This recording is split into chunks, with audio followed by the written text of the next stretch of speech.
اذا قیل للنصاب تولوا علی اللہ تولوا، کہ جب میں ان سے کہتا ہوں علی کی ولایت کو مان لو تو مانتے نہیں۔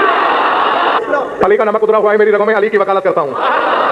یہی باتیں آتی ہیں جو خریدار بیٹھے ہیں، ہاں وہ اپنی قوت خرید کو آواز دیں اور آزمائیں۔ جب میں ان سے کہتا ہوں کہ علی کی ولایت کو قبول کرو تو قبول نہیں کرتے، یعنی رکوع نام ہے میرے مولا کی ولایت کا۔ فرمایا کلو، کھا پی لو، اے کافرو کھا پی لو، وتمتعوا قلیلا، اور تھوڑی سی زندگی بھی گزار لو۔ ویل یومئذ للمکذبین، پھر جھٹلانے والوں کے لیے جہنم کی نچلی وادی ہے۔ کیوں مالک ان مشرکین سے، کافرین سے اتنا برہم کیوں ہے؟ فرمایا غضنفر برہمی کیوں نہ ہو، اذا قیل لهم ارکعوا لا یرکعون، میں جب بھی ان کافروں سے کہتا ہوں کہ رکوع کرو تو یہ رکوع نہیں کرتے۔ نہیں، میں نے شاکر رضوی کہا اور سامعین کے سروں سے گزرتی چلی گئی بات۔ خطاب ساقی صاحب کافرین سے ہے، جو کلمہ نہیں پڑھتے،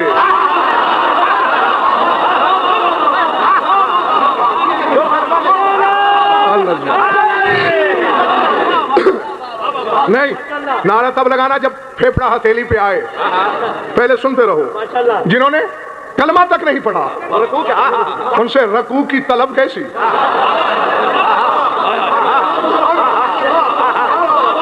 اور اگر بات کرنی ہی تھی تو پوری نماز کی کرتا، صرف رکوع کیوں؟ جی نہ میرے پاس ضائع کرنے کو وقت ہے، نہ گھونگھٹ میں کبھی آٹا پھانکا ہے نہ پھانکنے دیا ہے۔ جو حلال زادے بیٹھے ہیں اپنی امانت وصول کرو۔ ہزاروں کے مجمع میں بول رہا ہوں، مسجد کے حجرے سے سرگوشی نہیں کر رہا۔ جب میں نے تفاسیر اہل بیت کو پڑھا، کیا کہہ رہا ہے؟ مشرکین کافرین کو رکوع کہتا ہوں، کرتے نہیں، تو قرآن کے وارث نے کہا اللہ کہنا یہ چاہتا ہے اذا قیل للنصاب تولوا علی اللہ تولوا، کہ جب میں ان سے کہتا ہوں علی کی ولایت کو مان لو تو مانتے نہیں۔ علی کا نمک اترا ہوا ہے میری رگوں میں، علی کی وکالت کرتا ہوں۔ یہی باتیں آتی ہیں جو خریدار بیٹھے ہیں، ہاں وہ اپنی قوت خرید کو آواز دیں اور آزمائیں۔ جب میں ان سے کہتا ہوں کہ علی کی ولایت کو قبول کرو تو قبول نہیں کرتے، یعنی رکوع نام ہے میرے مولا کی ولایت کا۔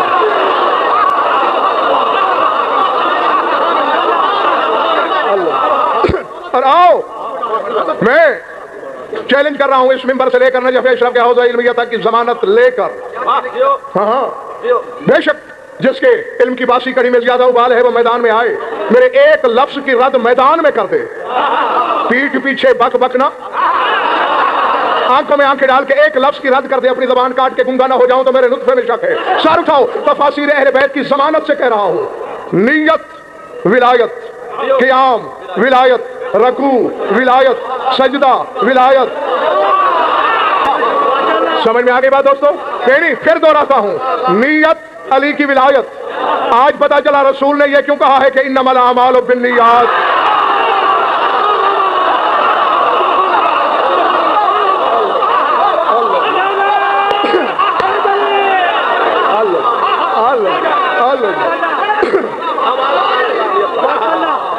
پیچھے والے زیادہ تھکے ہوئے ہیں،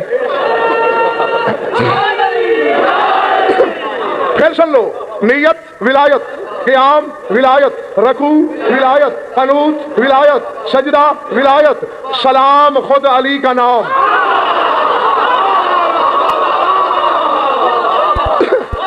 اور یہ ساری چیزیں ملا کے بنتی ہے صلاۃ۔ صلاۃ ولایت، اذان علی، مؤذن علی، ذکر علی، قرآن علی، جو اذان سے قرآن تک خود ہے اور نیت سے صلاۃ تک جس کی ولایت ہے، علی کا کھا کے علی کو بھونکنے والے وہی نماز میں نہ آئے۔ اتفاقاً میرے سامنے خطیب اہل سنت مولانا جاوید اکبر صاحب کی تشریف فرما ہے، ان کی گواہی موقع پہ دلواؤں گا۔ آپ کی فقہ کی کتابوں میں نے پڑھا ہے، اہل سنت کی فقہ کی کتابوں میں یہ مسئلہ ہے کہ ایک بندہ نماز پڑھ رہا ہو اور اسے رسول آواز دے دے،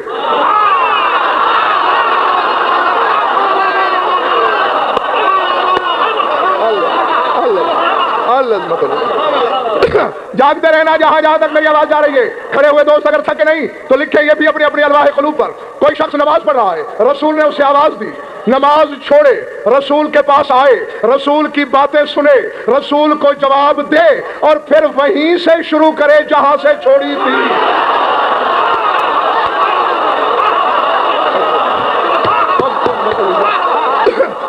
اللہ جانے میں علی والوں سے خطاب کر رہا ہوں یا غیروں سے. آبادی میں خطاب ہے میرا یا جنگل میں؟ مجھے نہیں پتا کہ کس کو سوچنے کی بیماری لگی ہوئی ہے اور کس کو ماننے کی عادت ہے. جس کی ماں کے دودھ کا اثر ہے مان لینا. بھائی وہ کیوں؟ حالانکہ باتیں رسول سے کی. دوبارہ شروع کیوں نہ کرے؟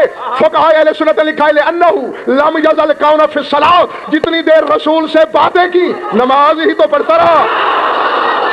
سمجھ میں آ رہی ہے بات یا نہیں؟ تو اب انا وعلی من نور واحد کی حدیث پہ ایمان ہے. بندہ نور کے آدھے حصے سے باتیں کرے تو باطل نہیں ہوتی.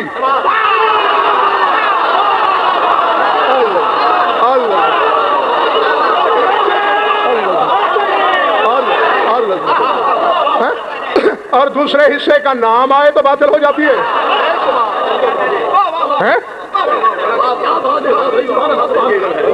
کہہ دوں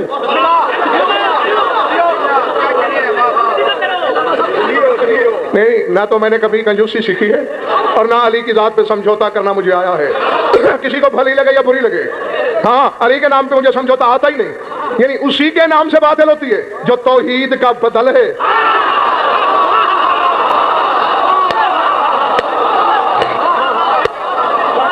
سمجھ میں آ رہی ہے بات یا نہیں؟ میں 2 بجے کا بیٹھا ہوں باہر، ہر خطیب کی تقریر سن رہا تھا. میں ابھی سن رہے تھے نا گلفام صاحب سے، تم فرشتوں نے آدم کو سجدہ کیا. ہزاروں میں سے کسی کو پوچھنے کی توفیق ہوئی کہ کون سا سرخاب کا پر تھا آدم میں؟ کیوں نوریوں کے سجدے کا حقدار بنا آدم؟ سر اٹھا تیرے رسول نے کہا ہے امر اللہ الملائکۃ بالسجود لکوننا فی صلبہ. کبھی بھی آدم کو فرشتے سجدہ نہ کرتے، اس لیے کیا کہ ہم 14 اس کی صلب میں تھے. ارادے یہ صلب میں آئے تو سجدوں کا حقدار ہو گیا. اپنی شیعہ کتابیں اٹھا کے دیکھ لے کعبہ قبلہ کیوں ہے، مولانا عائشہ عباس کیوں ہے کعبہ قبلہ؟ لأن علی ولد فی جوفہ، کیونکہ کعبے کے وسط میں علی اترا. جس شے میں یہ آ جائے وہ تو سجدوں کے قابل ہو جاتی ہے. حرامی تو باطل کہہ رہا ہے. تمہیں عمر خضر عطا کرے. شعراء اپنے تخیل کے مطابق اپنے بہاؤ میں جو آتا ہے وہ لکھتے چلے جاتے ہیں. علم لدنی علی کے 8ویں درجے کے نوکروں کے پاس ہوتا ہے.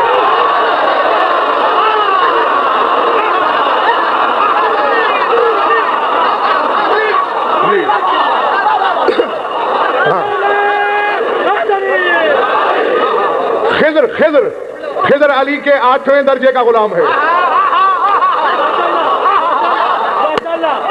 جب علی کے حلقہ ولایت کے درس کا ساقی صاحب آغاز ہوتا ہے، پہلی صف میں سلمان، دوسری میں ابو ذر، تیسری میں مقداد، چوتھی میں عمار، 5ویں میں میسم. سمجھ میں آ رہی بات یا نہیں؟ 6ویں میں کمیل، 7ویں میں ابن مسعود اور 8ویں میں خضر. اور خضر کے بارے میں سورہ کاف میں قرآن کہہ رہا ہے علمناہ من لدنا علما. خضر کے پاس علم لدنی تھا، یہ تو علی کے نوکروں کے پاس ہے. علی کے پاس علم لدنی نہیں، علم الہی ہے. بات وہی آتی ہے جو میں نے ابھی 2 منٹ پہلے جملہ کہا تھا. یہ 14 کے 14 توحید کا بدل ہے. یعنی جہاں اللہ کی ضرورت پیش آئے اور اللہ جسم نہ رکھنے کی وجہ سے سامنے نہ آئے تو وہاں 14 سامنے آتے ہیں. سمجھ میں آ رہی میری بات نہیں؟ ہاں نہیں کیا اگر بھائی دلیل ہے میرے پاس لاکھوں نہ صحیح تو ہزاروں ضرور ہوں گی اسی بات پر بھی. ایک بات یاد دلاتا ہوں، اگر حلالی یقین دلا دے کہ آپ تھکے ہوئے نہیں ہیں. دجلے کے کنارے بیٹھا ہے علی کا 5واں بیٹا اور تیرا امام ششم. دریائے دجلہ کے کنارے ایک بوڑھا آدمی آ گیا، 60-70 سال کی عمر کا بندہ. کہتے یا ابن رسول اللہ عرفنی نفسک، میں اس لیے آیا ہوں کہ مجھے اپنی معرفت کرائیے. علی کا بیٹا مسکرایا، اپنے نوکروں سے خطاب کر کے میرے مولا نے فرمایا القوا الشیخ فی الیم، اس بڈھے کو اٹھا کے دریا میں پھینک دو.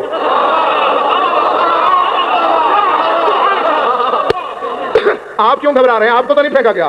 ہاں بالکل خاطر جب رکھیے، آپ صحیح ظالم بیٹھے ہیں. پھینکا گیا، تیر کے نکل آیا. وہ یتعجب من فعل الامام، تعجب کر رہا ہے کہ امام حق ہو کر یہ کیا حکم دیا.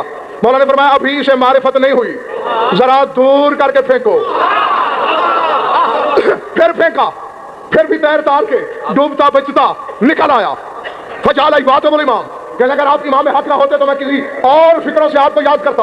مولانا نے فرمایا ابھی بھی اسے معرفت حاصل نہیں ہوئی, زور لگا کے دریا کے سینٹر میں پھینکو. اب ٹانگوں سے پکڑا, بازو سے پکڑا, جھولا جھلایا, جھلا کے پھینکا. جب درمیان میں جا کے گرا, اب دیکھا کہ تیرتے تیرتے طاقت ہو گئی ختم. آسمان کی طرف دیکھ کر کہتا ہے بکل مستغاث یا اللہ, اے اللہ تجھ سے فریاد ہے. باہر آیا, میرے مولا کے قدموں پہ گر پڑا. مولا میں نے پہچان لیا, مولا میں نے پہچان لیا, مولا میں نے پہچان لیا.